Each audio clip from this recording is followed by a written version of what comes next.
Assalamualaikum warahmatullahi wabarakatuh. Perkenalkan, nama saya Lina Arianti, absen 19 dari kelas 11 IPA 3, ingin menjelaskan materi tentang mewaspadai ancaman terhadap integrasi nasional.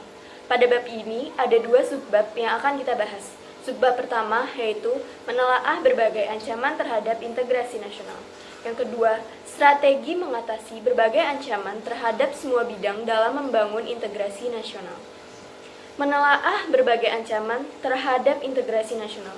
Sebenarnya, apa sih yang menjadi ancaman bagi integrasi nasional? Ternyata, ancaman tersebut datang dari luar maupun dalam negeri.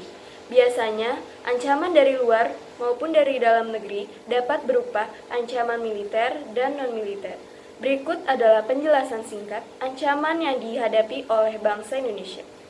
Yang pertama, ada ancaman di bidang ideologi. Sebenarnya, bangsa Indonesia belum sepenuhnya terlepas dari pengaruh paham lainnya. Misalnya, paham liberalisme. Globalisasi menyebabkan masyarakat Indonesia yakin bahwa liberalisme dapat membawa manusia ke arah kemajuan dan kemakmuran.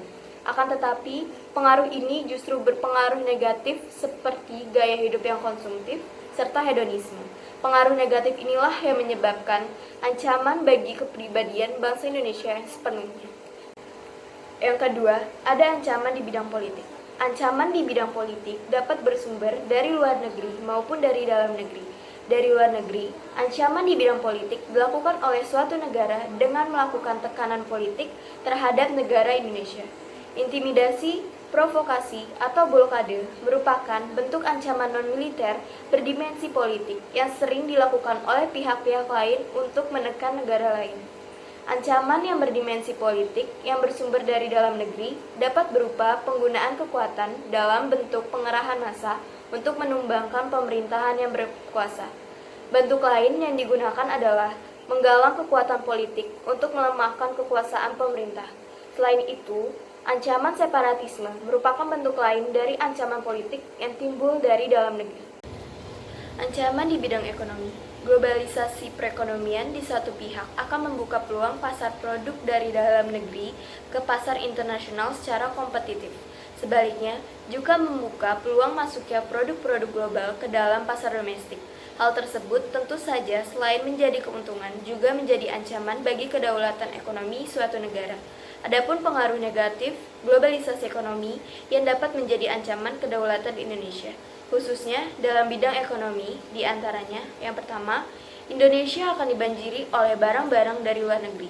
Yang kedua, cepat atau lambat perekonomian negara kita akan dikuasai oleh pihak asing. Yang ketiga, timbulnya kesenjangan sosial yang tajam sebagai akibat dari adanya persaingan bebas. Yang berikutnya, itu ada ancaman di bidang sosial budaya. Ancaman yang berdimensi sosial budaya dapat dibedakan atas ancaman dari dalam serta ancaman dari luar. Ancaman dari dalam didorong oleh isu-isu kemiskinan, kebodohan, keterlatar belakangan, serta ketidakadilan. Isu tersebut menjadi titik pangkal timbulnya permasalahan seperti separatisme, terorisme, kekerasan, dan bencana akibat perbuatan manusia. Isu tersebut akan mengancam persatuan dan kesatuan bangsa, nasionalisme, serta patriotisme. Ancaman dari luar timbul sebagai akibat pengaruh negatif globalisasi. Di antaranya sebagai berikut. Pertama, munculnya gaya hidup konsumtif yang selalu mengkonsumsi barang-barang dari luar negeri. Yang kedua, munculnya sifat hedonisme. Yang ketiga, adanya sikap individualisme. Dan yang terakhir itu munculnya gejala westernisasi. Yang terakhir itu ada ancaman di bidang pertahanan dan keamanan. Ancaman militer adalah ancaman yang menggunakan kekuatan bersenjata dan terorganisasi yang dinilai mempunyai kemampuan membahayakan kedaulatan negara, keutuhan wilayah, dan keselamatan segenap bangsa. Ancaman militer dapat berupa agresi atau invasi, pelanggaran wilayah, pemberontakan bersenjata, sabotase, spionase, aksi teror bersenjata, serta ancaman keamanan laut dan udara. Gangguan keamanan di laut dan udara merupakan bentuk ancaman militer yang mengganggu stabilitas keamanan wilayah nasional Indonesia.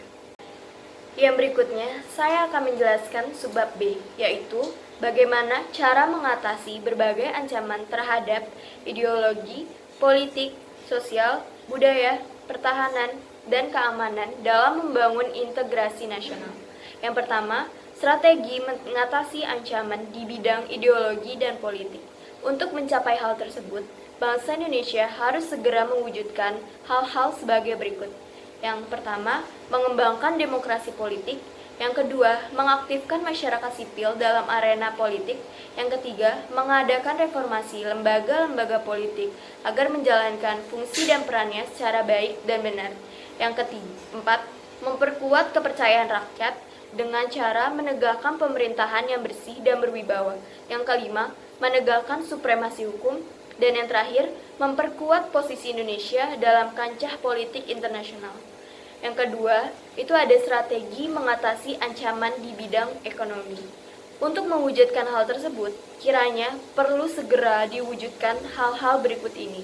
Yang pertama, sistem ekonomi dikembangkan untuk memperkuat produksi domestik bagi pasar dalam negeri, sehingga dapat memperkuat perekonomian rakyat. Yang kedua, pertanian dijadikan prioritas utama, karena mayoritas penduduk Indonesia bermata pencarian sebagai petani. Industri-industri haruslah menggunakan bahan baku dalam negeri, sehingga tidak bergantung impor dari luar negeri. Yang ketiga, itu strategi mengatasi ancaman di bidang sosial budaya.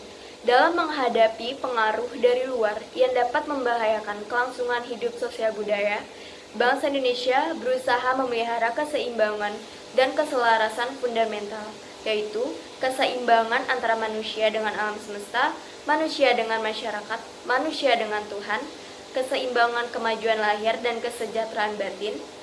Kesadaran akan perlunya keseimbangan dan keserasian melahirkan toleransi yang tinggi, sehingga dapat menjadi bangsa yang berbineka dan bertekad untuk hidup bersatu. Yang terakhir adalah strategi mengatasi ancaman di bidang pertahanan dan keamanan. Ancaman militer akan sangat berbahaya apabila tidak diatasi. Oleh karena itu, harus diterapkan strategi yang tepat untuk mengatasinya.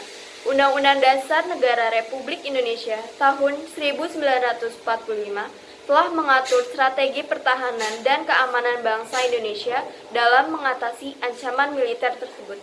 Pasal 30 ayat 1 sampai 5 Undang-Undang Dasar Negara Republik Indonesia tahun 1945.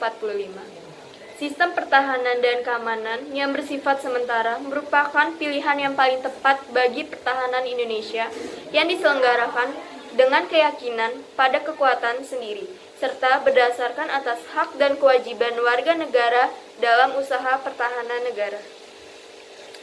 Sekian materi yang dapat saya sampaikan, kurang lebihnya mohon maaf.